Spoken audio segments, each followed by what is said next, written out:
All right, welcome back to another special Couch Command, what I'm calling our producer special. The guy who makes all of these episodes possible is my friend Brian, the Sonic Clang. Say hi, Brian. Hey, what's up? Brian, can you tell the audience your claim to fame, because it's quite interesting and cool? Yeah, so it probably goes back like 17, 18 years where I was really into Doom. And I was actually doing modding for other games, and I really wanted to get into making music for games. So I started just putting my stuff out there, and people were using it in their levels. But then this team of guys from just all over the world contacted me because they were remaking the original Doom in the Doom 3 engine, and they asked me if I wanted to join the team and remake the music from the original Doom, but with real instruments. And yeah, so I jumped on that, and it got huge. The mod was huge. The soundtrack was huge. And now I'm known as the game music guy. And to this day, you're still getting I think thousands you're getting a lot of hits on Spotify. Yeah, I usually hover around 13 to 15,000 monthly streamers and 30,000 streams. That's pretty wild, dude. So yeah, thank you for doing our podcast. Also, I have with me Isaac.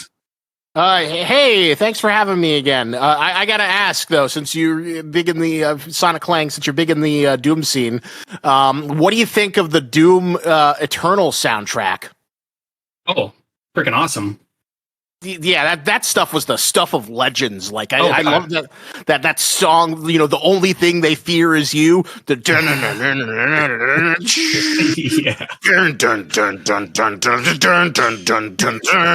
So yeah. Are you happy that Doom has had this beautiful resurgence in recent years? Yeah, what I like is that they're not shying away from putting music in the game. There was this time period in the mid 2000s.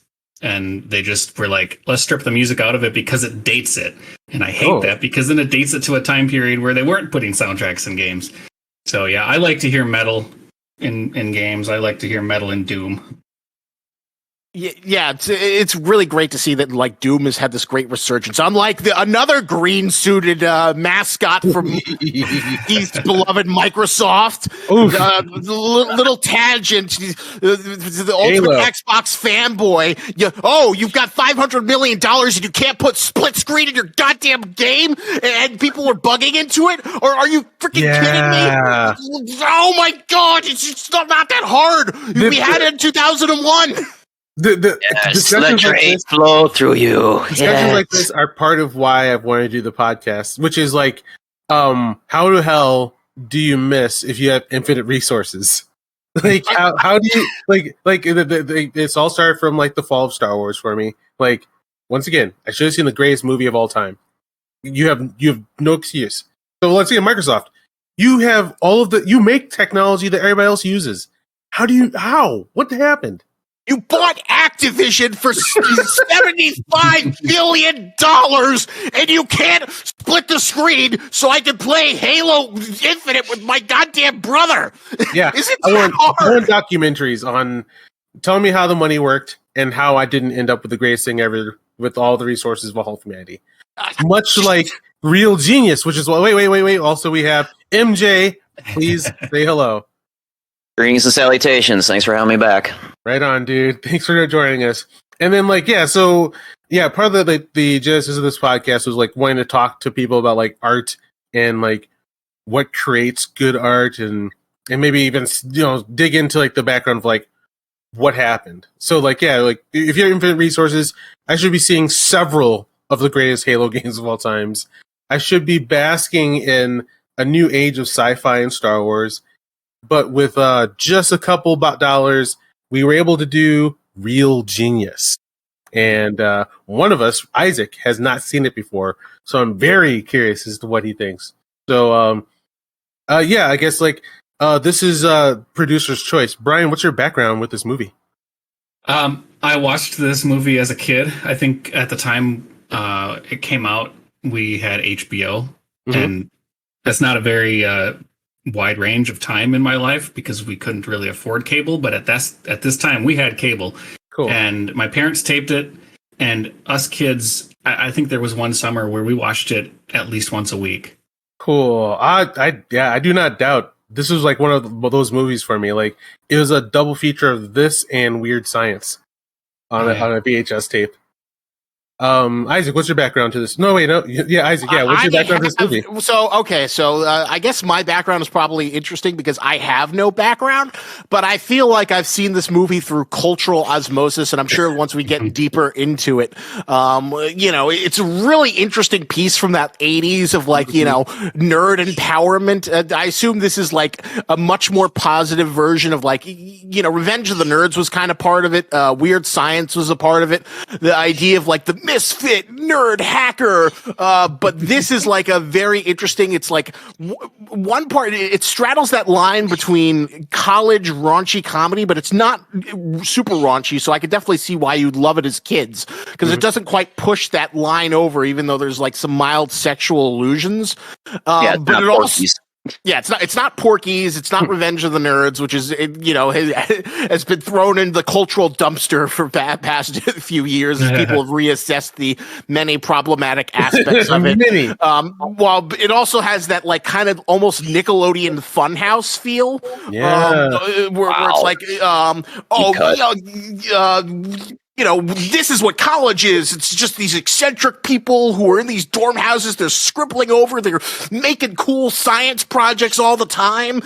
So I think it's really interesting, especially since I just saw it for the first time, to see how it like straddles that line between a young adult and adult, and how it's like that perfect line where it doesn't talk down to its audience, but at the same time, it like gives you the ultimate fantasy of like what you want your college life, of what you hope adult life will be. Indeed. I had stars in my eyes as a kid while oh my God, you mean I get to be around a bunch of weird people and the girls are also weird and would like me back? This is, oh my God, this is just amazing. This is like heaven. So yeah, Val Kilmer was the coolest back then. Although right now, if he acted like that in a movie, he'd be just a problematic asshole. But yeah, let's see. MJ, what's your background to the movie? Like Brian, I saw it a bunch of times on HBO, and my parents briefly had cable, and then we canceled HBO because they stopped showing Superman. So I remembered mainly the popcorn popping scene the most from the entire movie, and that's what pretty much stuck with me for about the next 20 years after that, because I'd never watched it again. But I've watched it a couple times again in the last few years, and yeah, I kind of wish I'd watched it more as a kid, because there's so many good one-liners in this damn movie. So fun. Yeah, my background is it was like there was a double feature. Like me and my friends we watched the living shit out of this movie, and just like wished that we could be that cool, and we liked that. This was like one of the very few first times that like being a nerd was also made to look cool, I think. Absolutely. Yeah, because like back then, like they're like people don't even know what the world was like once upon a time. Like being a nerd was like how you connected to very, very few other people, and if you did try to hide it, and in movies and whatever, it was just made just to make look hideous. And in this, like, you do get the conventional nerd through Mitch, and you're like, okay, yeah, this is what we this is what nerds are. And then he meets the other nerd, and you're like, whoa! And it kind of dazzles your mind as to like what you can be and enjoy being smart as well. And yeah. And we could all come out of the intellectual closet finally. Yes. Just like what was the name of the guy who's like hides in the closet and he has that whole little Laszlo. the literal nerd closet. That was a pretty great gag where he just walks in with the hamburgers. And it's just like, where'd he go? I wonder how they built that contraption. Like a genius. Come on, Keith. I mean, like, so as a kid, I wondered that he was such a fucking genius that he built all the concrete and the pipes and like everything to make his little realm down there. But we don't bother with materials and all that. Come on. But I mean, outside of that, like in the actual movie making part, like how much time? Just like the shot only took like seconds, and like how much work did it take to make this like entire like roller coaster type contraption? And for just like, I actually never really thought about that. Yeah, because I was like, are these like miniatures? Or like, god damn, that's like the engineering behind this is like a lot of work just for this, and it does pay off. And then like, it's possible they did it because like I think it's like you pump a lot of money into certain money shots, such as the house was a legit thing. They got 140 tons of popcorn and built the house with hydraulics to make it look like it blew up. It took $1 million to do, but they really did it. Wow. That's phenomenal. Apparently the budget was like $8 million. So, I mean, that's not huge, but in the 80s, that was definitely like a lot of money was put into this. How much would that be in today, adjusted for inflation? Off the top of my head, I could never tell.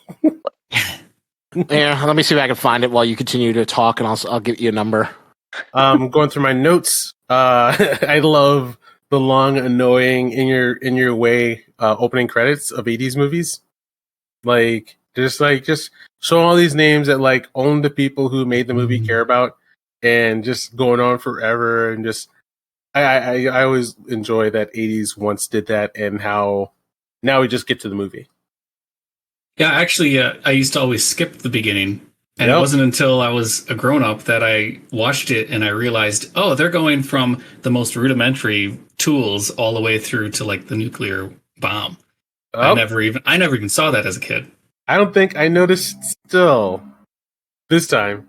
Because my brain was in 80s mode. This is where I tune out. Like, okay, please get to the movie, or fast forward through it.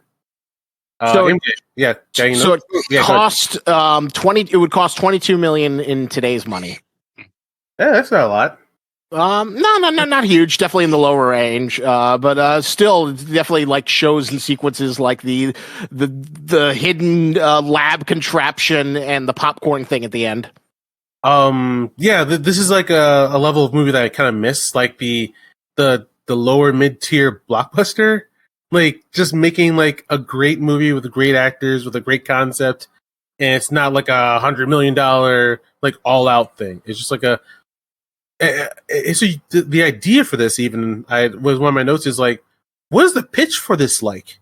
Like who sat down and was like, okay, I want to make a movie about teens, no, not teens. Well, it will be a teen college, and they're in college, and it's also secret agents making a giant laser and. Like, wait, what? Like, how did this all come together? It's like so. The kid's sticking it to the man. That's what it's about. Fantastically cobbled. Well, it's interesting because, like, I don't know, but part of me was like thinking about the cultural genesis of it because, like, I guess it has like, the DNA of Animal House, the snobs versus schlubs,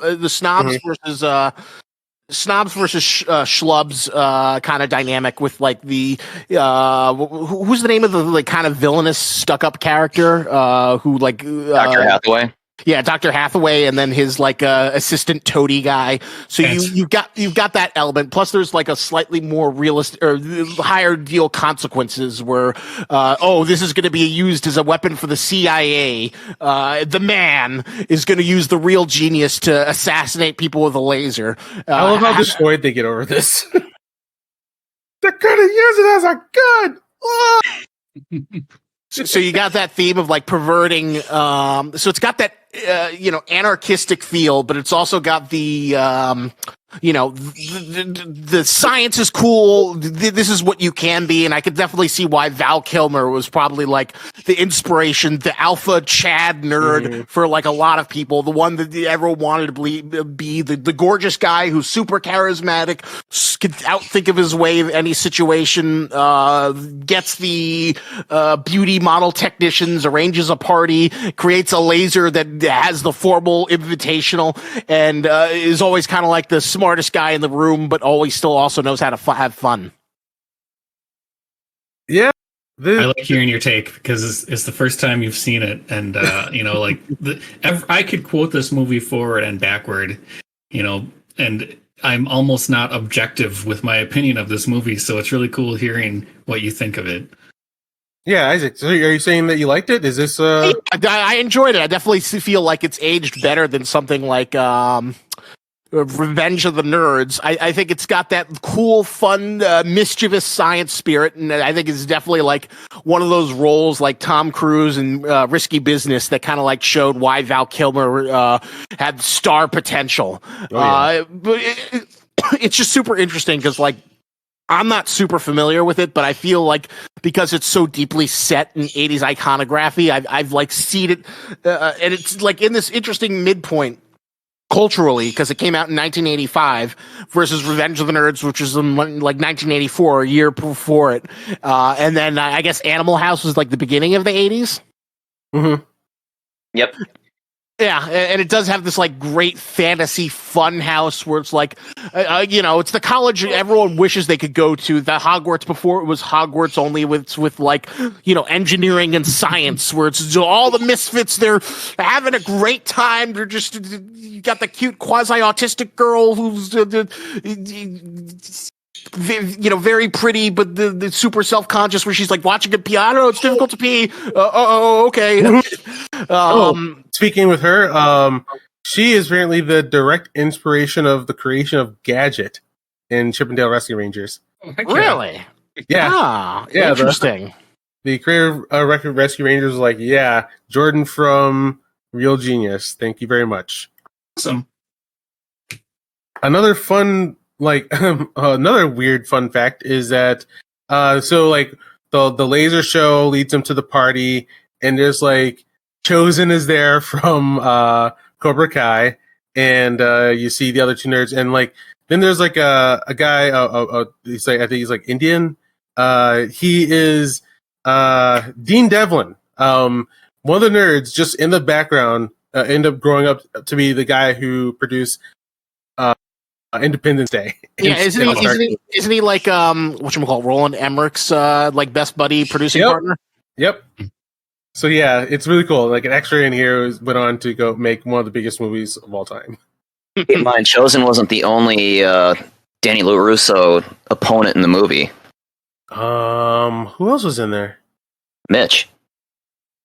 Whoa, really?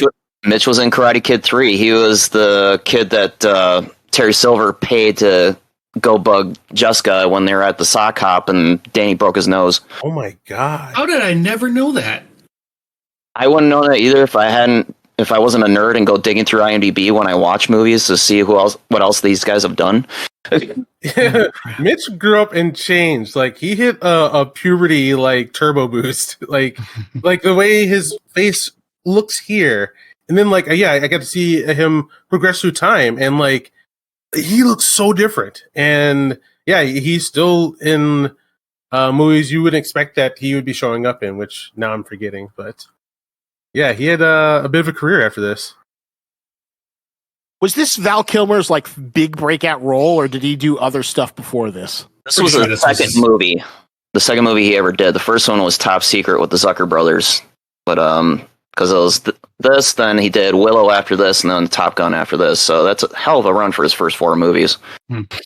She just went up and up and up. Because I'm kind of interested about like what the cultural impact was. Because I'm looking at the Wikipedia.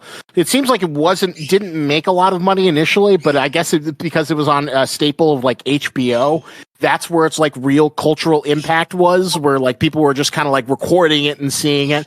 And I'm also seeing that like later on, there's a Chris Knight Funko Pop figurine that came out. Oh, hell yeah. So it seems like this is the kind of thing that like is kind of like the secret sauce, where like the conventional thing is like, oh, the basic bitches just watch Revenge of the Nerds. Oh, they remember the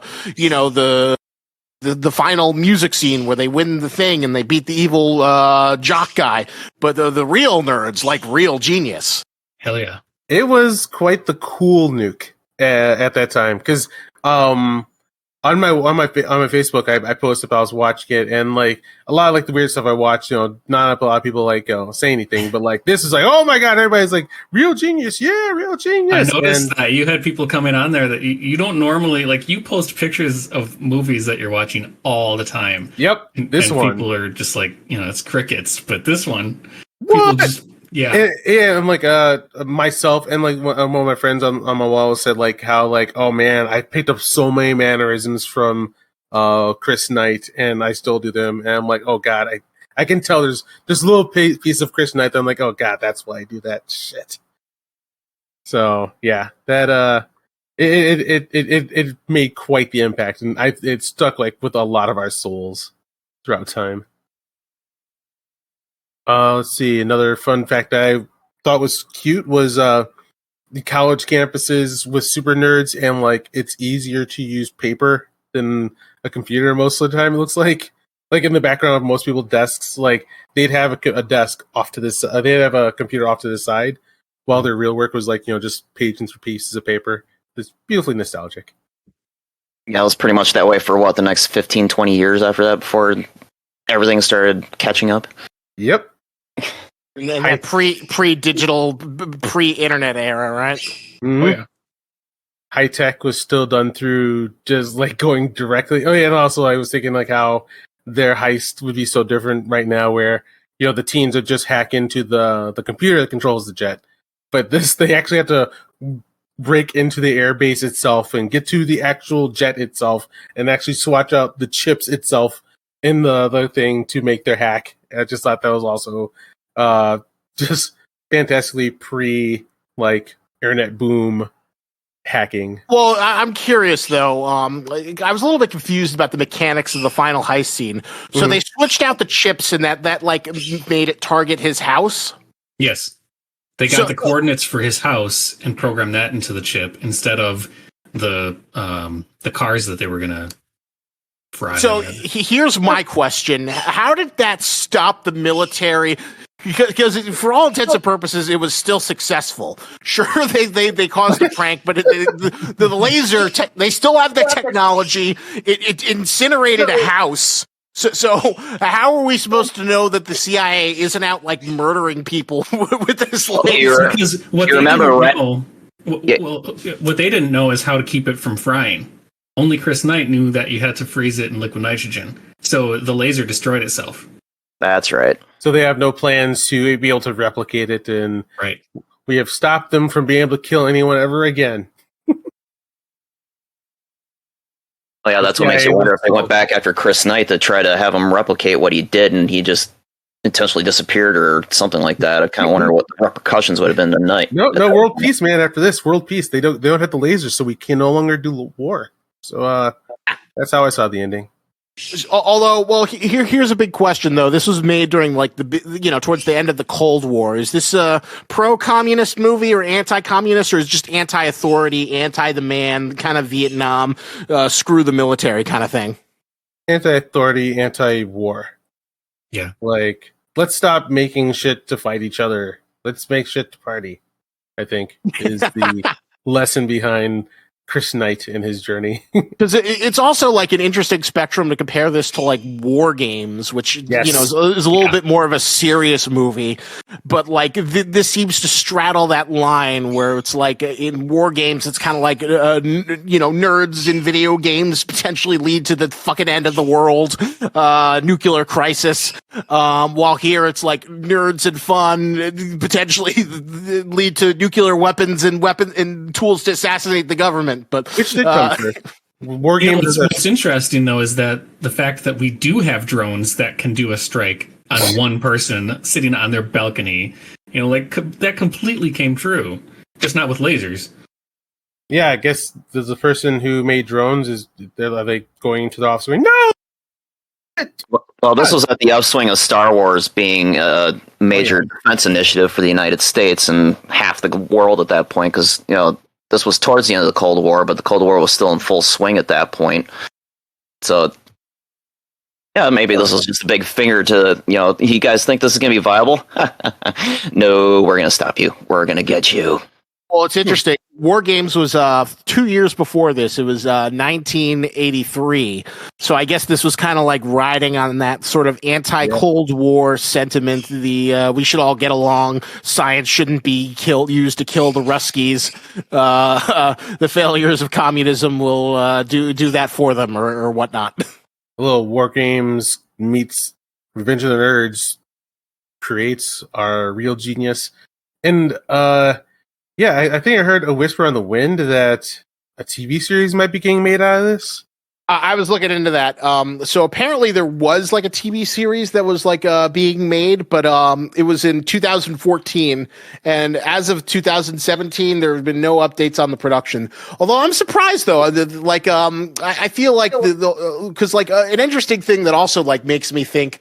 I guess this is a little bit. I mean, I won't hold it against the film too hard, but it also has that like kind of like I fucking love science aesthetic, which is in the '80s where it's like, oh, it's so fun. I'm sure you're all familiar with the I fucking love science, pop science that like was like really big in the 2010s, mid 2000s, where it's like Neil deGrasse Tyson, science is so awesome. And I'm like, no, it's not. Mr. Wizard didn't end up being popular all by himself. Come on, man.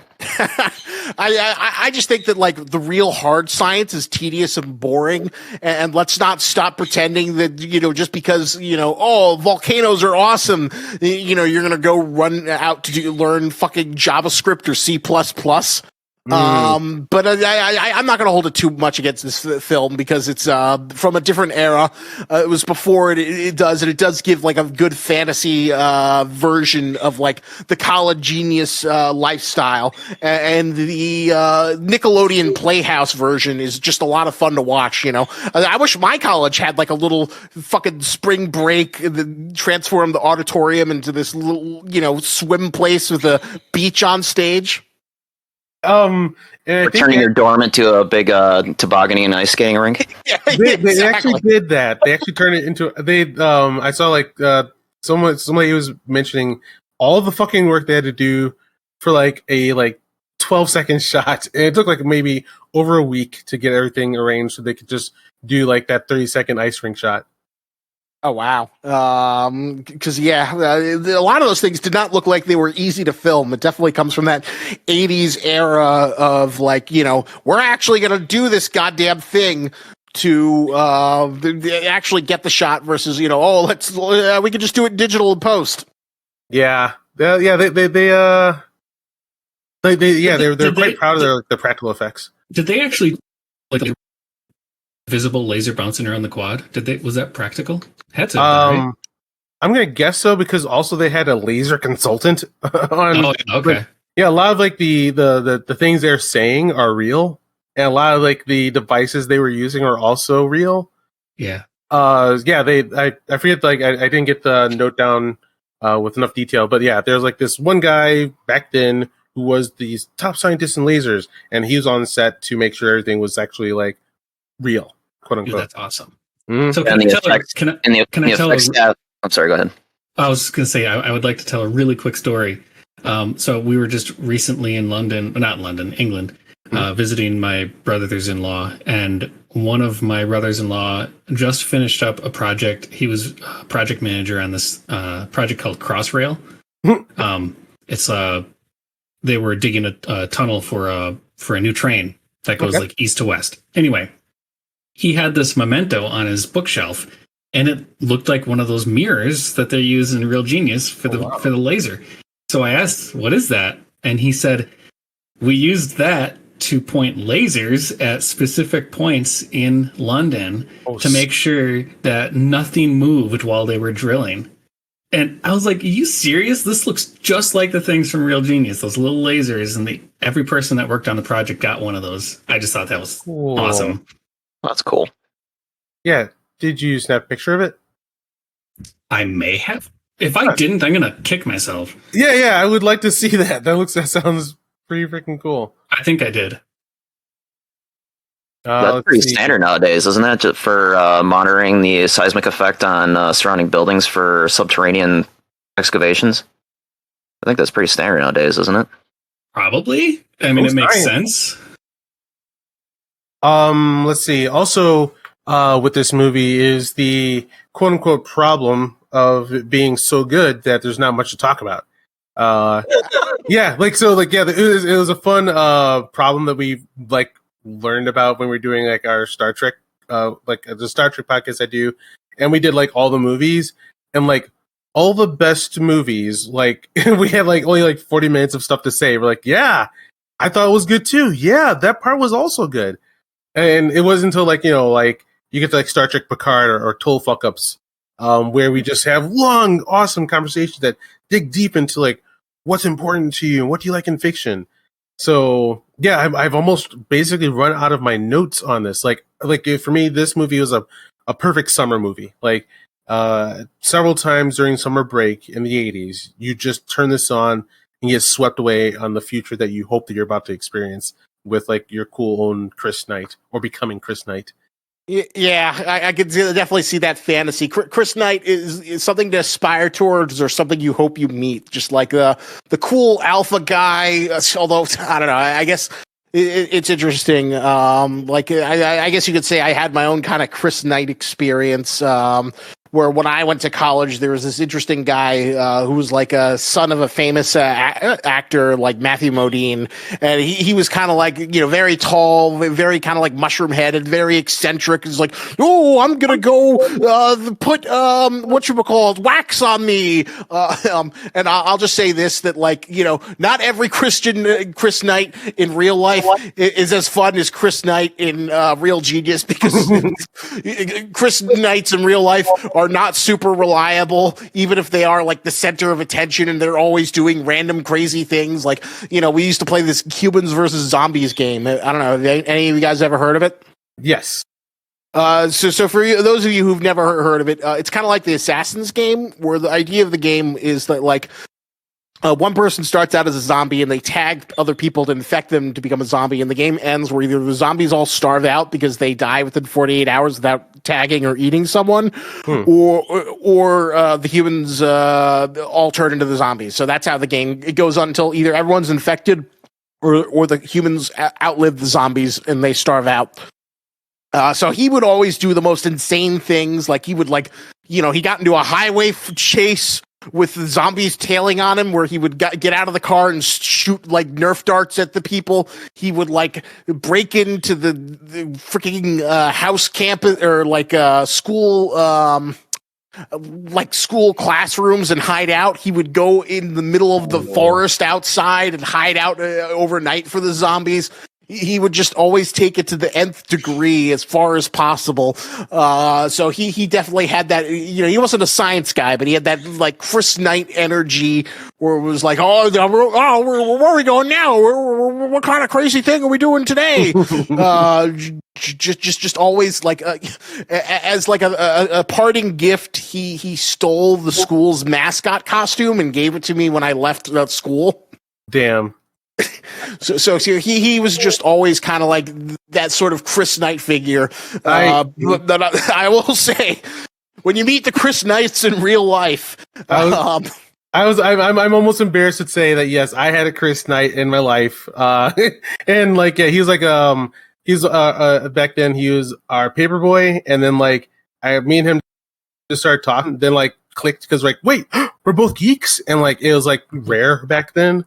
And then, like, yeah, like, he was, like, straight A, effortless student, also great at all sports. And, like, I just looked up and I was like, oh, my God, I want to be as cool as my buddy Tony. Because, like, yeah, he was my Chris Knight. the sort of and my Chris Knight also was able to, like, extort money from, like, the student, or, the student council to, like, buy Warhammer figurines and start a Warhammer club. Damn. He somehow got thousands of dollars to put into like Battlefleet Gothic and Warhammer 40K.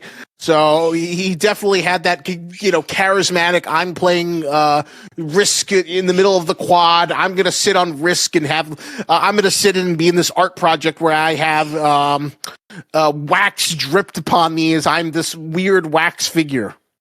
My Chris Knight ended up saying, because like, yeah, he was that fucking smart. He just decided, I guess I'll be chemical engineer.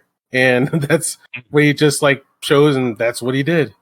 Because those brains do exist out there, and I really wish that I was that cool and smart. Oh God, yeah. Wouldn't it be great if you could just like, instead of being able to memorize like fucking obscure shit about Star Trek and Star Wars, if it was just, exactly. It was just more like really real shit, like programming C++, and you can get $150,000 from Facebook. Yep, I specialize. I put my points into the wrong specialization. It's interesting though, because like, I don't know. I haven't watched it, but I've read a lot of commentary about like Judd Apatow's Freaks and Geeks TV show, and his distinction is that like the geeks were like the people who were like technically aptituded, while the freaks were like kind of like the nerdy people who like the culture and the lore and the other things, and how they were kind of like different sides of the same coin. And I think like James Franco, when he was younger, he was like the geek, while Seth Rogen was like kind of like the freak or the more like technically nerdy person. Mm-hmm. So I don't know. I've been watching for a while. I was just kind of curious to see like what you guys think of that in terms of like this reflection of like a bygone era of nerd culture versus where it is now, where it's really interesting just because like the nerds have taken over the earth, but now there's like all this like backlash and fighting over these gigantic properties. They're worth so much money, but people decry the fact that nerd culture is like taken over. Do you think this was like a stepping stone? Was this like a utopian vision of the future now? Was this a warning of what it would look like in 20 years from now? Or what do you think? How do you think the real genius reflects the Star Wars, Lord of the Rings, Game of Thrones culture we live in now? When everyone is Chris Knight, no one is Chris Knight, is what I think we've evolved into. Like, yeah, like the horrible conversations I've seen is that like it's really hard for anyone to decide who is right. And then in social media where there's no accountability and everybody forgets about the conversation except for the actual nerd who cares about like a day later, like, and it's like you just say in the heat of the conversation, anyone can form a blurb that sounds like Chris Knight. And that's been causing like, I don't know, like we don't have like people to look to, or I guess we all have like any kind of person we can choose now. Yeah, the world's weird now. A lot of options that cause lots of confusion, lots of arguments.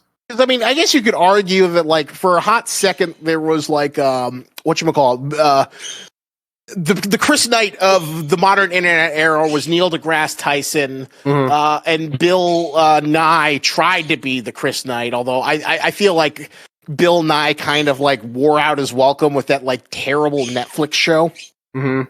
Yeah. Where it was like, it was trying to like be like, this is the science you remember, but with a tinge of politics. And then there was that like terrible song from like the ex-girlfriend, famous my crazy ex-girlfriend, where it's like, this is my sex junk. Oh, it's either or. What the? What? You never saw this? No, not that one. And also, I think I missed that. Oh my god, freaking Bill Nye Science Guy tried to be political? Oh yeah. It was really bad. Oh no. Yeah. I don't want to know that he did something that okay.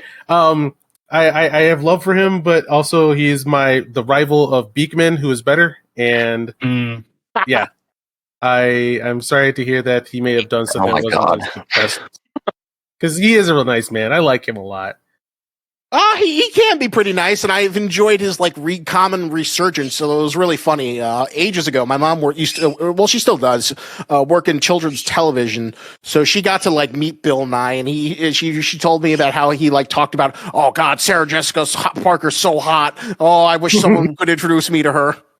I will say that like in that era when they did make his show, that sounds like a perfect idea to me. Like I can see why he did it, because on paper, that is exactly what he should do. He has a duty to America to use the science or blah blah blah. But yeah, I can now in the future see even back then like, oh no, that wouldn't turn out good. I mean, some of the one of my big problems with that show was he had like a roundtable discussion, and I only watched I think 2 episodes.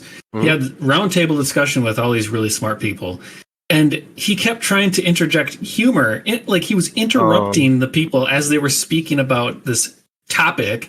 He kept trying to interject humor into it. It's like, come on, you're dumbing it down. Either let them talk or just like get out of the way. Yep, I've seen those kind of unfortunate science discussions where like the topic's interesting. You don't need a joke here. Please don't. Right. We have to make some laughs right now. Like, no, get into it. Stop. Just try to be the Bill Maher of science. Come on. Which I guess bringing it back to Real Genius is really interesting because like this is like the edutainment fantasy. I guess the fantasy is like this is like you can do all this cool shit. You just have to go to do all the boring and tedious stuff. And the idea is that like the fantasy of this makes you want to do it. And then you've got things like the Bill Nye Show, which try and like meet that intersection of science and fun. And I guess probably the most successful version. And I guess like the guys who are living like the closest to the Chris Knight fantasy are probably like the Mythbuster guys. Oh hell yeah. And the Mythbusters did do an episode on Real Genius. I see that. They did the popcorn stunt, right? Yep. And apparently, nope, you can't make a house explode with lots of popcorn. They also lasted for a long ass time. Those guys had like a legacy. Yeah, they were kind of like 14 seasons. Jesus Christy. All right, so do we want to wrap things up and do some recommendations? Sure. I don't know. I'm just having fun reflecting upon the legacy of a Real Genius and how it reflects to like kind of like the interesting position of a real nerd culture. But I can understand that that's kind of like a nebulous conversation that oh my god, can go on forever. I could go on. Yeah, like. Yeah, I could go on, but yeah, I'm not sure. Well, do you have any other aspect of that conversation that you think we should touch upon? Because I do love the idea of like what Chris and I did create of like, I remember like my buddy Tony was literally trying to be like him, and like everybody like who wanted to be cool, wanted to be like that funny and quippy, and then also like like as nerds. It was uncool that, and no one wanted to talk about like planets and astronomy as a kid back then. So like you merged them into one cool Fonzie guy, and now we live in a world of like that is who a cool person is.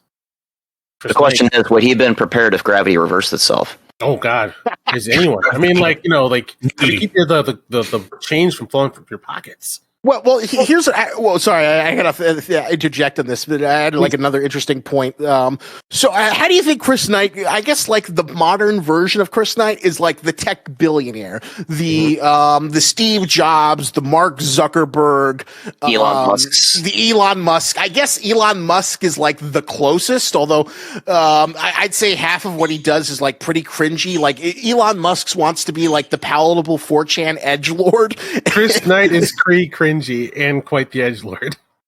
True, but like he's never malicious to unless someone deserves it. True. He's usually playful to like the people who don't. But it's interesting to like compare it to like the tech billionaire, and most of them are all kind of terrible on stage. Like Steve Jobs is probably the most charismatic. Mark Zuckerberg, I wish he'd just learn.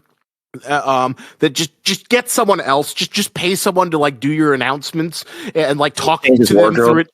Yeah, change your wardrobe. People don't like you. I don't care how many sweet baby back ribs you eat. You're not going to be Chris Knight. Just stop trying to go to like third world countries in the metaverse to try and sell us on your stupid VR headsets.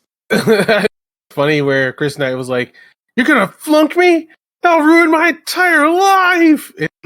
I'm like, dude, like, you can make a gyroscopter in your bedroom with like toilet paper and some tweezers. Like, I think you're gonna be okay if you don't pass this guy's class. But yeah, it was funny just watching him, just like, Jesus, this is the end of the world right here. Like, you know, it would make a really fucked up double feature if you watch this and then The Social Network. Ooh. because you've got like the the sort of like Nickelodeon fantasy of being a science major in college in the 80s, and in the 2010s you've got like the real pragmatic down to earth reality where it's just like yelling about advertisements and backstabbing your best friend and lusting Lawyers, for the girl back rooms. with all while depressing Trent Reznor music plays in the background. I love that movie so much, though. It is a really fucking good movie, and I think it's aged like fine wine. But I think it's really interesting to like compare the two fantasies where nerds took over the world, but it wasn't with mega robots and space lasers. It was from algorithms and serving up Facebook ads. Sadness and freaking oppressive algorithms. And all that just end up sitting at your laptop, hitting the refresh, hoping that the girl who jilted you in college will friend you back on Facebook. Well, it's not all bad, right? Yeah. The look into the past of pre-social networks, pre-everything connected, and like, oh yeah, like the fun world of the 80s where you were forced to interact with people you might not like.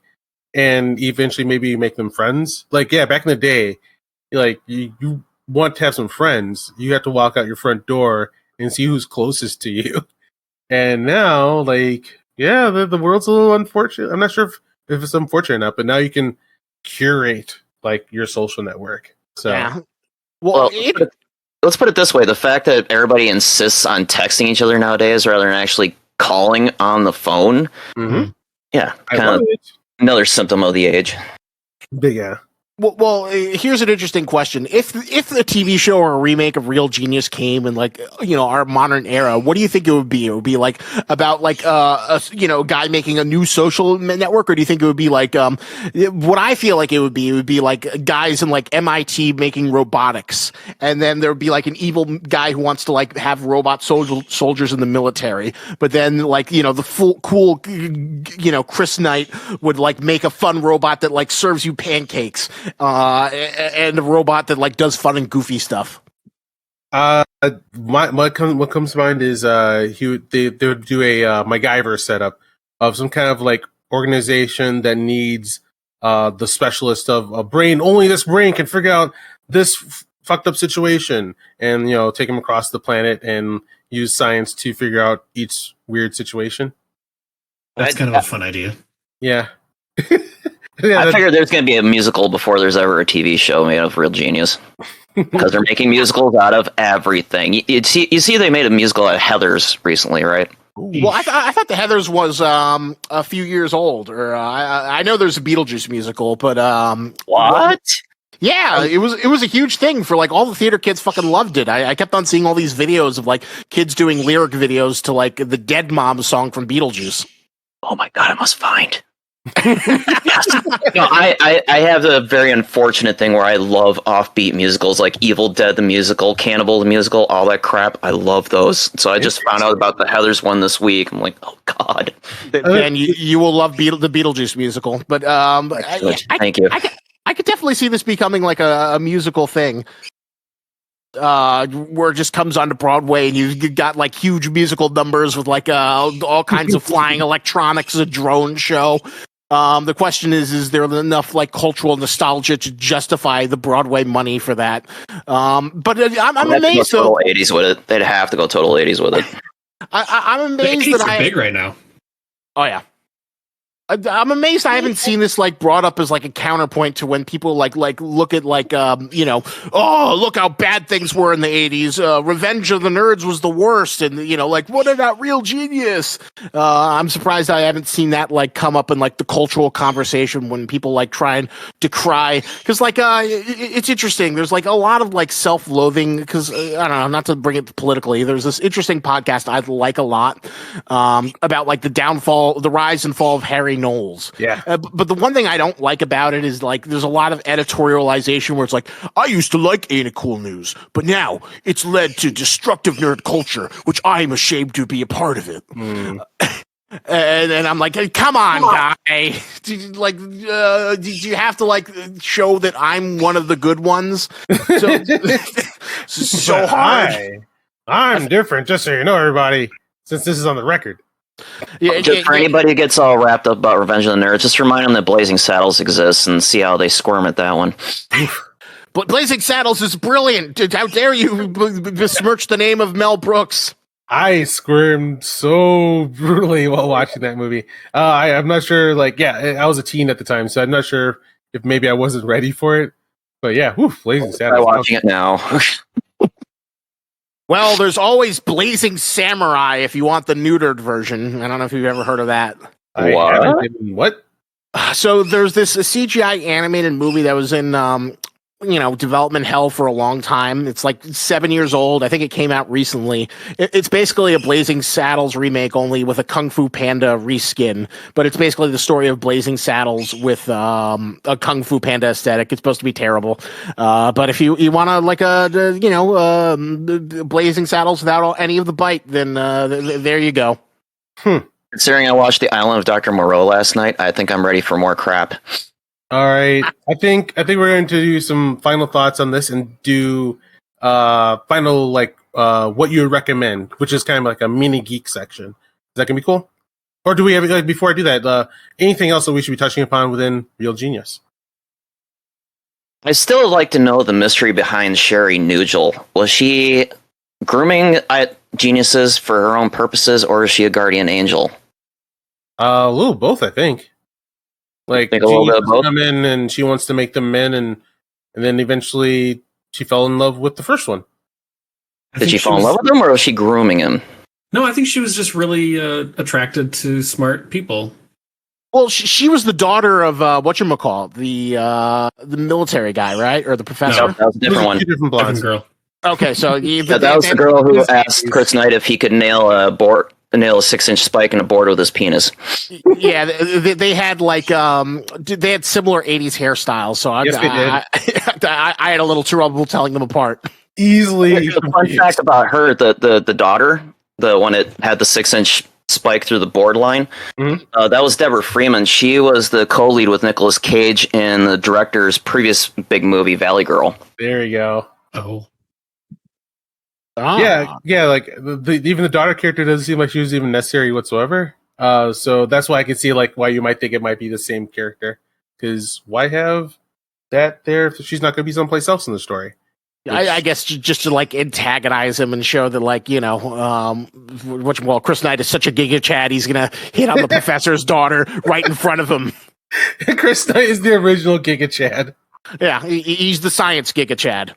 I admit that line was pretty damn good, though. Girls gotta have standards. It's definitely Clearasil builds confidence kind of 80s line where it's like, whoa. I don't know, and you remember those Clearasil commercials where it was there's this one where this teenage girls hanging out with her boyfriend, and they're looking at baby pictures, but some of them are her taking a bath, and then she's like, "You should see how I look now," and then the mom's "Oh," and then it says Clearasil builds confidence. Was this 90s or 2000s? Mid 2000s. It was a commercial. I don't know. Maybe you can find it on YouTube. I don't know. It always struck me as very, very risque. I cut the cord in the 2000s at some point and stopped seeing regular commercials. My last Clearasil commercial is where they kind of do that song where it goes da da na na na na na na na na na, and the guy just wipes it around his face and as he's dancing with it. And then as a kid, apparently my acne wasn't bad enough to use it, and so I used it myself and I did da na na na na na na na na na, and then my face felt like it was on fire, and that's my Clearasil story. Interesting. Thank you. The other thing I had here is, did this movie cement William Atherton as the go-to hammy bad guy for all the 80s after this? Because after this, he was Walter Peck in Ghostbusters, and he was Thornburg in the first two Die Hard movies. Dude is so cartoonishly perfect with that voice. No one tops him when it comes to being the 80s asshole. Yeah, you just want to smack the crap out of him. He might not be saying anything. You just want to smack the crap out of him. It's perfect. He always has the accent as if he's in a play. Like I love the line annoyed where, at you for being existing. Mm-hmm. I like the scene where he covers up the driver's face with the newspaper, and he was like, "Well, he saw me. Like he's so important." What are you doing? Saw me already. You're laborers. Start laboring. Come on. All right, final thoughts. I will go first because I'm springing this on you guys. I'm going to let you guys think of your final thoughts as I kind of try to cobble mine together. Dude, this movie holds up so well. And I guess like it's also one of those great movies I've watched so many times that like I almost know it by heart. Like watching the movie just flew by because I just know every beat, every moment. It still made me feel good. I still felt joy. I still love the special effects a lot. Like I'm not sure what it is about special 80s laser beams like that, but I get joy from it. But yeah, like one of those first times you ever see it where the nerd gets to be the alpha cool guy and like you want to continue to enjoy the things that you like, science and nerd stuff. And then you also realize that you don't have to be a social pariah if you fully go into it. Like you can be the Chad of high school. So yeah, real genius. Thank you guys. Thank you for taking us back to this one. I had a lot of fun with them. MJ, what are your final thoughts? Prototypical 80s movie, and of course after watching it I had Everybody Wants to Rule the World stuck in my head for 4 days. Every time I hear that song. Every time. But yeah, I'm just amazed because again, since I'm an IMDb nerd, I went digging back through the credits of the movie. I still find it interesting that this movie was produced by 3 co-writers, 2 of whom worked together on the first Police Academy movie, and one of those guys helped co-write the Star Wars Holiday Special. Cool. Claims to fame. So I'm glad he had other things on his resume he could trumpet. But yeah, it's a fantastic movie. It still amazes me, if you think about it, what this movie would be like if it didn't have the character of Chris Knight in it, because Kilmer just made himself with that movie. It's total gravity of the entire movie. It's fantastic. And if you don't like any of the zingers that he has in there, then I'm sorry for you. All right, Brian the Sonic Clang, what are your final thoughts? I would say my final thoughts are the thing I love about this movie. I think it aged really well, and surprisingly for the time period that it came out in, what I love about it is it made being smart cool. And they would compare, like there was a scene where they were comparing their entrance exam scores, and the person who got the higher one was the cooler one. That for me as a total nerd, like I slicked my hair as a kid. I was not cool. For me, that it was awesome to see like role models that being smart meant they were cool. I think it was really cool how they're using these lasers, and the moment that they had that really 5 megawatt laser fire. It's just a nod to, if you're a real nerd, you'll notice this, where the further away from the laser they walk, the higher it got, and that's because of the curvature of the Earth. Like that is so freaking cool. I love that. So that is a thing that happens in art where I go, they not have to do that. That is one of my favorite things when they do, when you add something to a movie where no one's going to notice, you don't have to do that. And then like, no, I'm going to do it anyway. Yeah. Oh, dude. Well, Martha Coolidge, the director, she went out and said that they spent about a year researching laser technology before they started production on the movie to make sure it was as realistic as possible. So yeah, it was pretty cool to see a lot of that research come through in what you saw on the screen. Yeah. So, I appreciate you doing this episode with me. I've been wanting to do. Keith asked me probably 3 years ago if I wanted to do an episode, and I said, well, if we do, it's got to be real genius. So I appreciate you indulging me and having me on.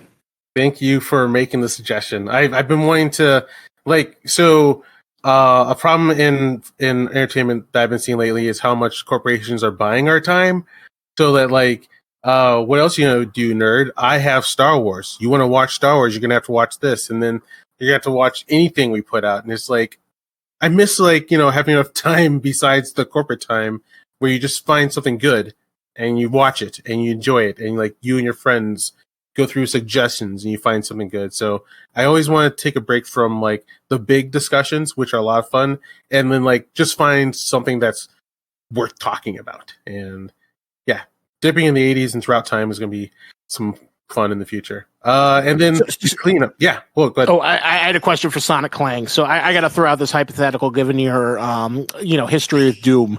If Real Genius took place like maybe 5 or 7 years in the future, the freeware of Doom is going out.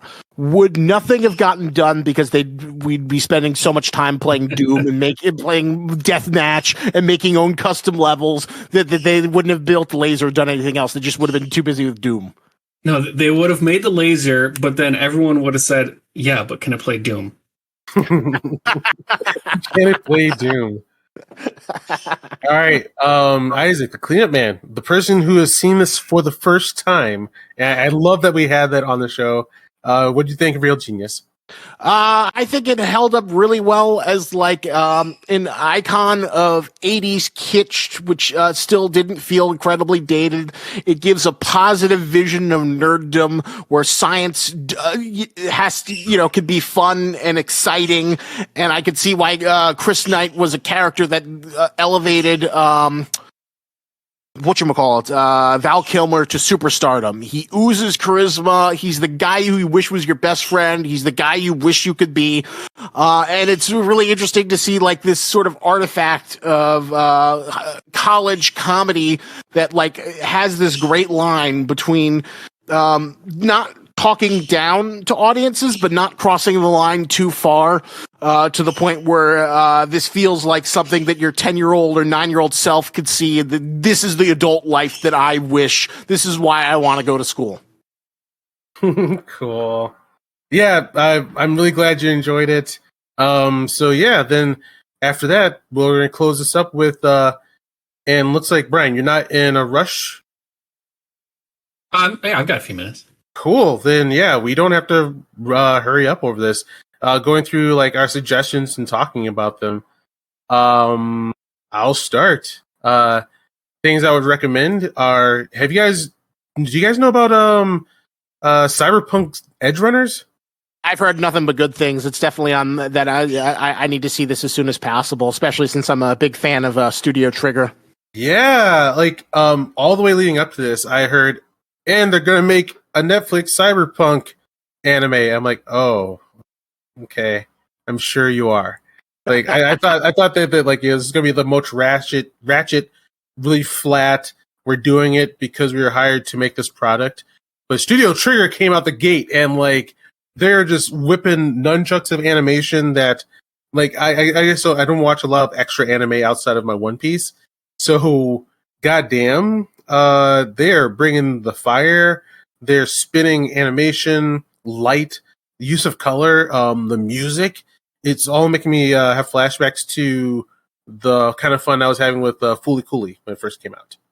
Well, like Studio Trigger, I believe, has like a lot of like the cast member or the crew that worked on Fooly Cooly. I think Imaishi. I don't know if he did CYBERPUNK, but I know he's like the head of the studio and the Wonder Child. But like the DNA of FLCL is throughout the Studio Trigger's work of like Kill La Kill. I'm trying to think what other Promare and a bunch of other things they've done. Yeah, good to hear. Because like I can feel it, I can see it, I can tell. Because I thought like FLCL was supposed to be the animation studio that did Neon Genesis. Yeah, it was a production IG before they kind of fell on harder times. Oh, all right, cool. So like, yeah, I'm still seeing them in the game, and there's like this one bit of animation that actually made me say "wow" out loud because it was so beautiful. It was just a black screen, and like you see like crisp white light just dance and coalesce. And then it forms into CYBERPUNK hair, and then the girl appears underneath it, and it fills up. It was like, whoa, god damn, yeah, Studio Trigger. Yeah, top of your list. Like, if you like, and also like, I've been dying for some really good CYBERPUNK, and this is it. Like, this is potentially selling me the game, which I keep hearing I shouldn't buy yet. It's supposedly getting better. I will say that this is probably the biggest, like the most positive thing that's happened to that poor beleaguered thing in a long time. It was fun. It was funny. I went to the Reddit and I saw a thread where it was like, oh, so many people are playing Cyberpunk because Edgerunners is the second win. So it's nice to see something get like a second win just because somebody knocked it out of the park. You can tell also in Edgerunners that they gave a shit about the actual like RPG and the game, because like the opening sequence, the opening sequence has a lot of the main character walking through. I'm pretty positive is the setting of the game itself. It's like there's like certain like intersections and walkways I see him go through that are actually in the game. So like this isn't just the name and then we go as wild as we want. They actually stayed within the limits of what Cyberpunk's supposed to be. So, goddamn. Isaac, what would you recommend? Well, I won't go into too much detail, but I'm obviously enjoying House of the Dragon. It's good enough to remind everyone why they like Game of Thrones in the first place. Also, I'm going to give like a take that I'm sure most people will agree with, but I'm Team Viserys. I really like him because he's like the average guy who's not unreasonable, who's thrown into extraordinary situations, and everyone's like, "Oh, he's such a like a no backbone. Oh, he's the worst king." Blah blah blah. And I'm like, "Bitch, would you do anything differently?" This is a guy who's like trying to make nice to his father or to his daughter, trying to keep his like asshole brother in line. Has all these people demanding things, and you know he's not doing the asshole king thing, which he totally could, of ripping people's tongues and eyes out. So I'm enjoying him as just just kind of like a nice dude, amenable dude, not very malicious, trying to do the good thing, and just it's funny to see everyone shit on him online.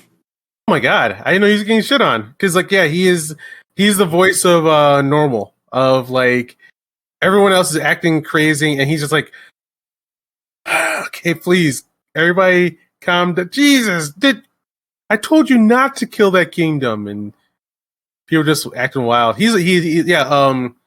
So like I take a lot of pictures while I watch stuff, and this I've been noticing that I'm not, and the reason is I'm actually captivated by all of the dialogue. Like I am in it and listening and flowing with the story, so that I don't have time to take a good picture of what I'm watching. So yeah. Well, it's just a political family drama. That's mainly what it is. I'm surprised. I really thought with how fiction's been lately, I was expecting more trash and to be forced to watch it. And to my grand surprise, God bless them, they're killing it. And Matt Smith getting a reprieve from being stuck in the Morbius movie. That poor guy, just he wants to get that Benedict Cumberbatch treatment. He finally goes to Morbius and just gets completely screwed over. But then now he's getting his time to shine, which is nice to see him. Being like the big standout character of House of the Dragon, and he's doing great. But you've got this average guy. He's just trying to do the best thing, but all his advisors are like, "Why don't you marry your daughter to your son, who's 2 years old?" And also when you're in the Game of Thrones universe, I don't know what that reaction is going to be. Like, oh, maybe my brother. Like, what are they going to say? So. Well, they played it perfectly in the sense where, in the Game of Thrones universe, it's completely normal. It's what Targaryen's going to Targaryen, but he just looks super uncomfortable. So they play it very well, where the reaction is just as creepy as as we the audience feel in our contemporary non-Middle Earth or non-Westeros time. And let's see, what else am I enjoying? So I'm looking forward to the eventual Rings of Power discussion versus Hot D. I'm sure that's going to be super lively. Let's see. Since we're not under too much of a time constraint, I want to get my rant out about how the end of some art is when you put like the famous people over the writer, and that's what would happen with like Game of Thrones. Like Game of Thrones once could just waste anybody and like wreck anyone. And that was like the fun we came for. but after a while, like the audience took over and they started making like the most popular character too untouchable. And now we have House of Dragon, where everything is already written down. You can no longer say, but this character's so popular. No, like if they go down, they go down, and now we get to enjoy a legit story. So yeah, House of Dragon has been quite impressive, and unfortunately, Rings of Power is not. Yeah, looking forward to getting in depth on that, but I said before the podcast, I'm rooting for House of Dragon now because everyone's shitting on him, and I don't think they're that good. But I see them. You not House of the Dragon. You mean Lord of the Rings? Yeah, Rings of Power. Rings of Power. Rings of Power is not that good, but they're trying really hard. And like what? Yeah, like to me, like they have all the resources to like maybe have a sit down and say, okay, guys, let's stop fucking around. Like we have nothing to lose. All bets are off. Let's do this. And what did you think of that scene where Galadriel fucking was like, I don't want to go to the Grey Havens, but I'm too proud to ask for a goddamn boat, so I'm just going to jump out in my full armor and fucking swim to shore. I don't know where shore is, but I'm swimming there. I hate that I have a misogynist spotlight on me if I say nothing but good things. If I say anything that's like, if I say anything bad about her. And since I know I'm already going to hell, I don't like her character at all. She destroys that section of the show for me, and it's a rough one. I keep on trying to figure out ways to like digest it, to maybe adjust how I see it so that it becomes a different kind of like schlocky fun, maybe. But so far, man, it's just not. Galadriel's not the problem with the show. She's symptomatic of the overall of the show. But yeah, like I said, I can get into it later. But that's going to be a super interesting. I remember someone who was defensive of the show was like that's going to be her arc, is that she's standoffish and she, was that work with it. It doesn't look like it. No, it looks like all the snobby and bitchiness is supposed to be part of the power of her character. It doesn't like that. I don't see that as a thing that she's going to be getting over, which I hope so. So a thing in stories that I like is the shattered sword moment. And she is the giant poster of a shattered, what needs shattering.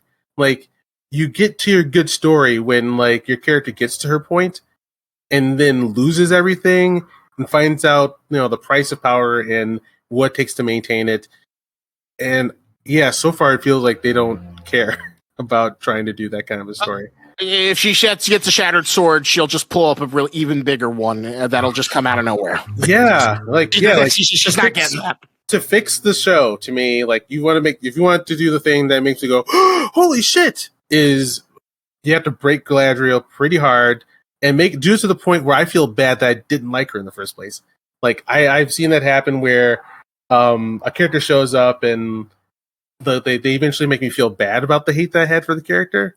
So please, fix Galadriel, break her down so that she can build back up so that we can cheer for her. Other than that, I can't cheer because I know she's going to win. And did you notice what I'm positive was a Berserk reference in the first episode?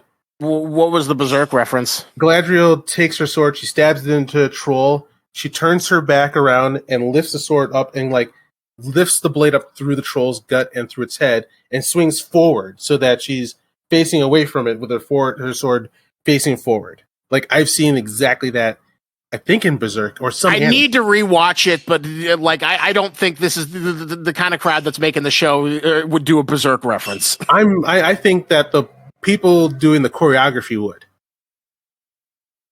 Possibly. It has to be like a big ass sword. I'll have to rewatch that sequence. It's a too specific of a if it wasn't Berserk, it was some anime where that was the coolest thing you ever see, where the hero stabs forward, turns around, swings forward, so that it slices up through the monster, and they're facing away from the monster as it dies. It was almost one shot for shot for some anime if it wasn't Berserk. But I was hoping someone else would see that. Anyway. It was their Akira motorcycle slide moment. Yeah. Yeah, someone actually did that, and I was like, all right, thank you. See, there are people here. I can tell, everyone is working their ass off. And come on, keep going. I'm watching it right now. It feels more of an homage to Peter Jackson's, more violent Lord of the Rings moment than a Berserk moment.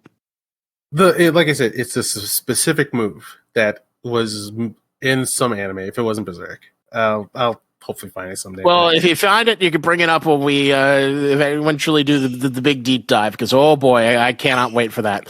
And then go ahead. So what else am I enjoying right now? I'm looking forward to getting I'm excited about diving into Edgerunners.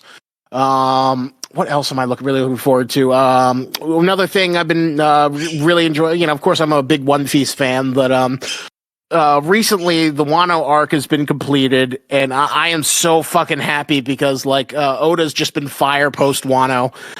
There's a lot of controversy over Wano, mostly because my issue is that it's a fine arc. It's got a lot of high moments, but it's also another Save the Kingdom arc, which we've had we've had 4, 5, 6 of those. So each one, it's a lot harder to get me to care. But I'm just so glad that we're past it. It's the final saga, so it's just been one big lore thing after another. So I am just a hog in hog heaven. Is the anime Wano arc finished? No, okay. They're still they're still in the Onigashima raid. So I don't know. You're close to caught up. So they're still fighting through. My guess is it probably won't be over till maybe mid 2023. Given how anime's paced, that'd be my guess. So we're going head to head with freaking the last guy right now. But you're saying this fight won't end until 2023? Yeah, probably. Given how the pace is going, there's still a lot of story beats they haven't covered yet. And typically what happens, the One Piece anime is always neck to neck with the manga. So, but now that they're not in the manga's gone on to a new arc, it gives the anime an incentive to try and stretch out as much as possible to build a landing cushion to get into the next arc. Mm-hmm. So my guess is they're going to try and stretch it while occasionally having those Sakuga moments, but there's still a good chunk left to go through. So I thought it was weeks out. I thought it was weeks out from the ending. One Piece, you keep on giving. Yeah. They're going to do everything they can to try and build as much of a bridge as they can to buy time. You got a little while. you got a few more phases in the boss fight and the raid battle of Kaido before you see that reach its conclusion. All right, MJ, MJ. What you got? Do you have a recommendation? I got a couple. One is I watched the movie RRR off Netflix, and I had no idea the movie existed until I saw the pitch meeting or the Critical Drinkers review of it. Oh, it's supposed to be fantastic. Mm-hmm. It is 3 hours of bonkers Bollywood magic. I loved the hell out of it. It's, for those who are unaware, it's loosely based on the story of 2 of the leaders of India's independence movement to secede from the British Empire. Mm-hmm. And it's nuts. It's basically a big buddy flick, and it just goes back and forth. And the story was actually far more engrossing than I thought it would be. And just the fact that one of the characters ends up throwing a cheetah at a guy when they're in the middle of a fight. I mean, all the animals that are in the movie are all CGI, and a lot of it's prone to a lot of the sticking points of modern cinema. Why do practical effects? Let's do CGI. But it's 3 hours of bonkers, and I love the hell out of it. If you guys haven't seen it, I highly recommend it. It is on my list. I do need to see this. Yeah, I do really, really want. I've heard nothing but good things. It's been people have been saying, this is the savior of cinema. Why can't more American cinema be like that? And I've watched that famous clip on repeat where, it's the British encampment, and then he charges through, and then they roll up the tarp, and then all the animals jump out while he's, jumping through the air with the torches. That scene was fantastic. Yeah. that was I won't spoil it, but yeah, that whole scene was fantastic. Plus they do get some Western actors in there, like Ray Stevenson, who was in the Rome show, I believe. I think that was one of the shows he was in. He's in there as the big British bad of the movie. Then the woman who played Elsa from The Last Crusade is also in there as his wife, so I thought that was kind of trippy. But yeah, if you guys got 3 hours that you want to see some real bonkers Bollywood, that's fantastic. And of course, it ends with a Bollywood musical number. Can't escape without that. Cool. It's great. The other thing was I saw Clerks 3 this past Tuesday. Oh God, how was it? I'm so morbidly curious. I'm hearing good reviews, and It's a top fiver as far as Kevin Smith movies go, because leading up to it, I actually went through all of Kevin Smith's movies, including the 3 I had refused to see beforehand, which was Red State, Tusk, and Yoga Hosers. Oh God! Oh God! Yeah, yeah, those three, yeah. But yeah, I mean, I got a new appreciation for a few of his movies, especially Jersey Girl and Jay and Silent Bob Reboot. Those were way better than I remember them being. And the Mallrats extended cut is terrible. If you ever want to do a film school class about addition by subtraction, show them the theatrical cut of Mallrats, and then show them the extended cut. I accidentally saw the extended of Mallrats. I couldn't get through it. I could not look at that pacing. That was horrible. It is, but not as bad as Red State. But anyway, and that's saying something after Tusk. Anyway, so yeah, Clerks 3, that was an unexpected speed bag in the emotional feels. The whole movie. It ever since Smith had his heart attack, he's been on this whole introspective, nostalgic bent, and it's actually yielding some of his best movies yet. Because, I mean, like I say, Reboot was way better than I remember it when I saw it in the theater before I knew how bad his previous movies were. But yeah, Clerks 3, it wraps up most of the storylines for, Randall and Dante. And yeah, I just did not expect it to leave everybody in the theater walking out quiet. Damn. Everybody was that introspective walking out of the movie. I mean, it's got all the usual underpinnings of Kevin Smith movies, all the cheap dick and fart jokes coming out of nowhere, Jay and Silent Bob being Jay and Silent Bob, and all of that. But some of the unexpected character turns they had going from Clerks 2 to this one, you're like, because within 20 seconds of the movie starting, they point out what happened to one of the characters after Clerks 2, and you're like, what? And it's pretty much the haymaker they throw to start that sets the tone for the rest of the movie, and I did not expect it, but it's easily one of his top 5 best. How did you see it? Was it out in limited release, or was it part of the road show he's doing, where he's running around and screening it and doing his 3-hour Q&A afterwards? He's still doing that. I actually had to do some research on this because I was trying to figure out why he hasn't had a wide theatrical release since Zack and Miri Make a Porno, and it was more of distribution issues he had with Red State that he started working with the third party. I think Fathom Events has mainly been doing it for him, where they just do very limited theatrical releases, and then he does the QA tour after that to show the movie and just have people shoot questions at him. And I guess he's been doing that since Red State. And that's why he did the Clerks 3. He had two nights of limited theatrical release in select cities around the country this past week. Then his QA tour starts up, I think, this coming week. So if nobody caught it, if you don't go and see it on the QA tour, if you didn't catch it during the limited theatrical run this past week, you're probably going to have to wait for it to be streaming. Interesting. I'm surprised. Interested to hear that. Because it seems like people are really positive on Clerks 3.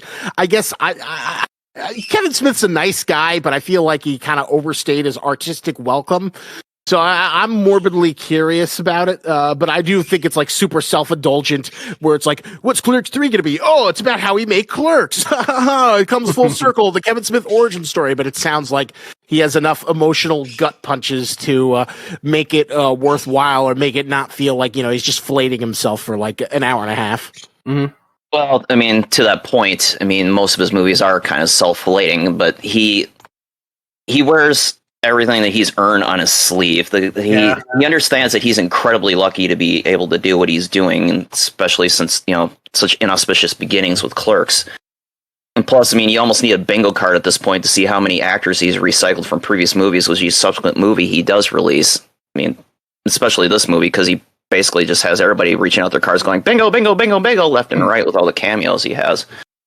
But I would Yeah, say and he's what- earned a lot of goodwill from me, so that even when he's like fucking up in his later, like the later movies that I'm not loving at all, like I'm okay with it because like what he made for me has brought me and my friends so much joy that I'm just like, do whatever you want, but I will still, stomp you out for what you did to Masters of the Universe, Kevin Smith, and that was really Yeah, terrible. I'm ignoring that.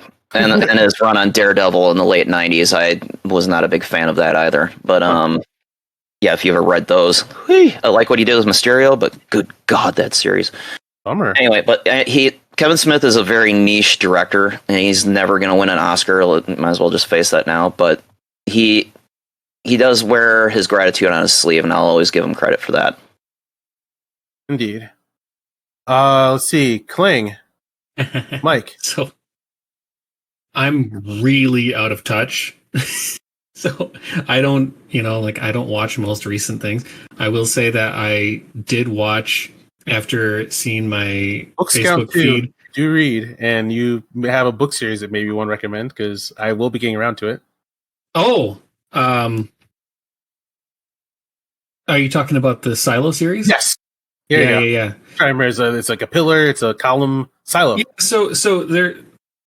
My favorite author at the moment is a guy named Hugh Howey, and he got his start by writing. It was sort of like almost like a blog where he was writing like short stories in this world where people live underground in a big silo, and they don't have elevators in this silo. They every time they want to go from like the top down to like the 100th floor down below, they have to walk around this spiral staircase, and it's like a journey, every time they want to go up and down. Just loved that series. It was sort of like my COVID read when we started, when March 2020 hit and everyone was just sitting at home all the time. Read the first book, just devoured it, and my wife didn't like it. She said it's a little bit too wordy, but if you love to just read it where you're just chewing on every word, like every little detail is described, this is the book for you. The second book was unexpected. It wasn't what I was expecting, I guess, where the story would go. But then the third book kind of picked back up, and I thought it was an absolutely beautiful ending to the people's stories that you got to know throughout the series. And I'm not sure what the timeline is, but they are making a show, and I think it's actually in post-production right now, but it's going to be released on Apple Plus. Ooh. So I'm gonna probably have to get Apple Plus to watch it because I don't have that unless someone wants to give me their creds. I highly recommend Apple Plus. For some reason, they have the most consistent bunch of shows coming out through that platform. I don't know who their creative director is, but they're spot on. I do find it strange that they are doing so many great things that like never like I have to find out like almost third hand that they made these things. When I finally check out, I'm like, wow, that was good. Like, yeah, I don't know what secret sauce they figured out, but they're HBO Max maybe quality. The fact that they're doing a Foundation series that actually is turning out pretty damn well thus far says a lot to me. The first several episodes did not click with me. Would you say did it catch with you from right away, or does it get better? It caught with me right away. I mean, it kind of lulls about 3/4 of the way through the season, but I kind of like where they left off with first season leading into the next season, and the actual books are on my reading list, but I've really enjoyed the series to this point. Yeah, the books. Yeah, I stumbled across them. Like I picked up the collection of Foundation many years ago. Yeah, the world I got lost in was amazing, and I'm not sure how much that's getting in my way, maybe, of the TV series. And then can't be as bad as Wheel of Time. Then let's see. Was that everybody? And I think I have. I have one thing to throw out. I got one more thing as well. Do you mind if I go first? This always happens where it's like, oh, what am I watching? Oh, now I remember what I was watching. Another thing I'm really enjoying is Gendy Tarkowski's Primal. Ooh, Gendy Tarkowski's back. Well, have any of you guys heard of it? Yeah, I've seen it floating around. I haven't checked it out yet.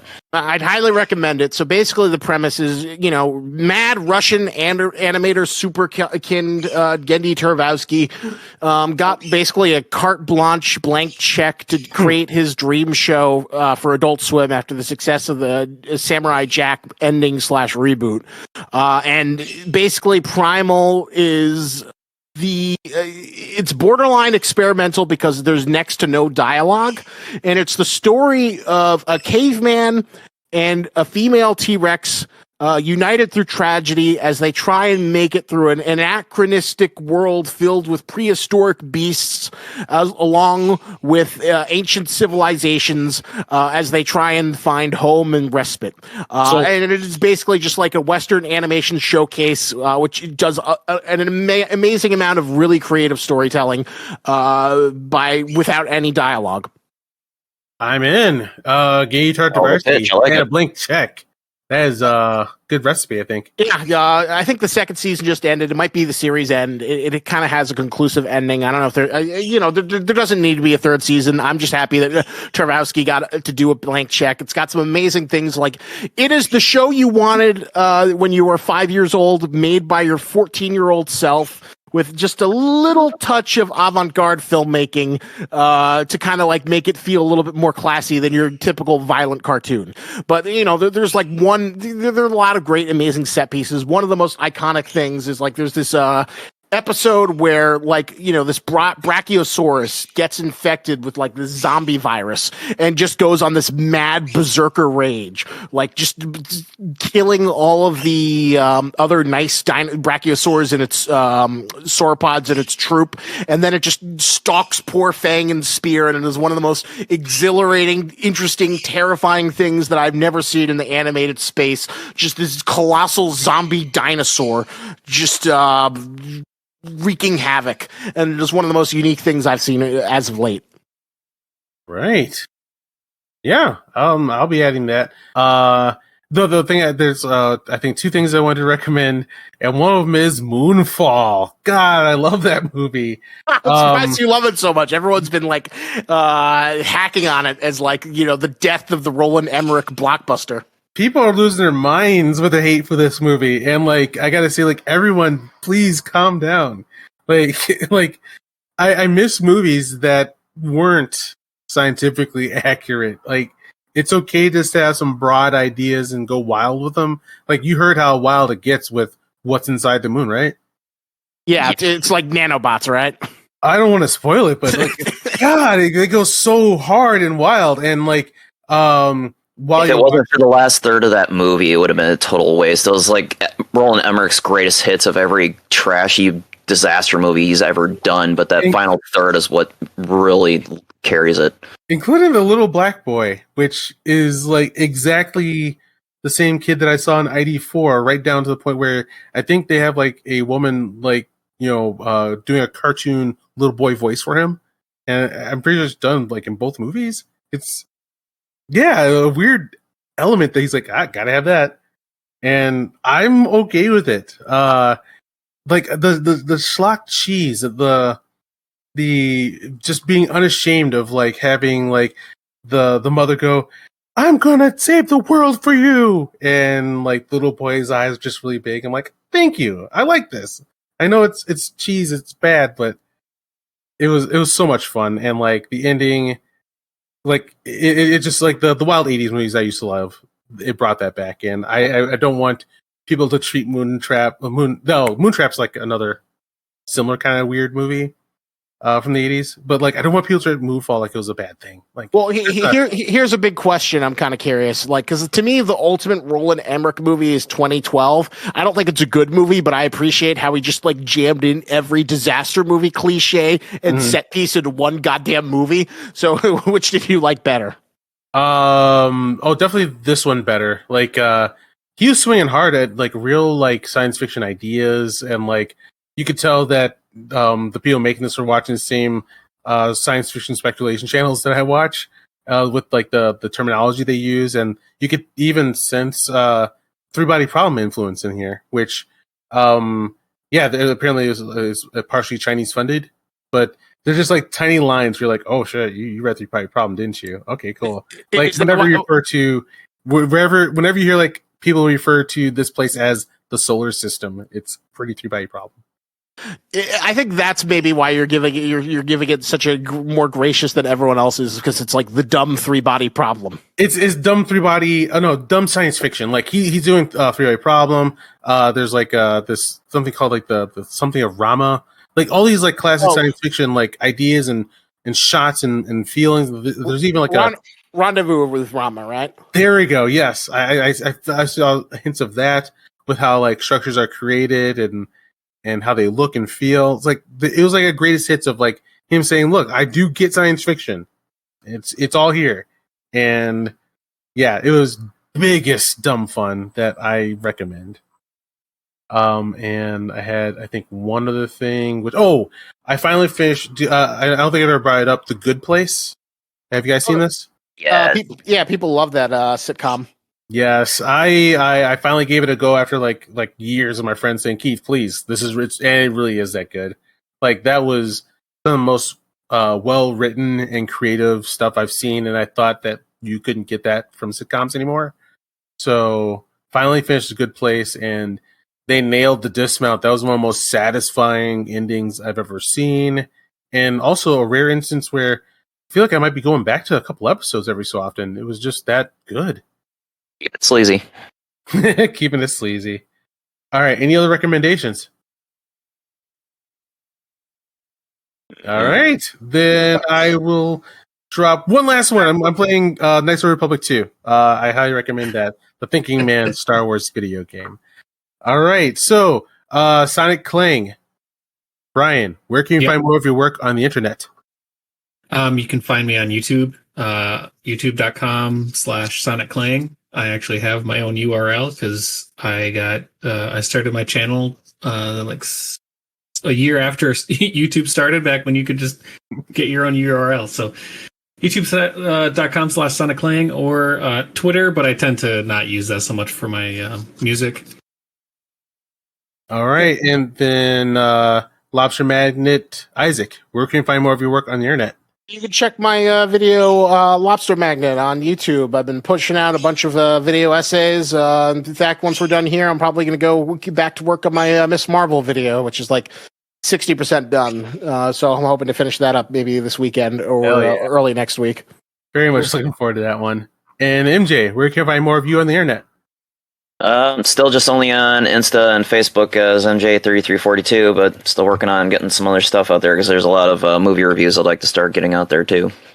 Cool. All right. You can find me at Keith Justice on Instagram, at Keith Hayward on the Twitter, and you can find this podcast and more on popgeeks.com. Thank you, everybody listening, and we're out. Wait. I had a geek phrase I was going to say. Oh, yeah. I'm going to how I close up the podcast is going to be Geek out.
Freak name.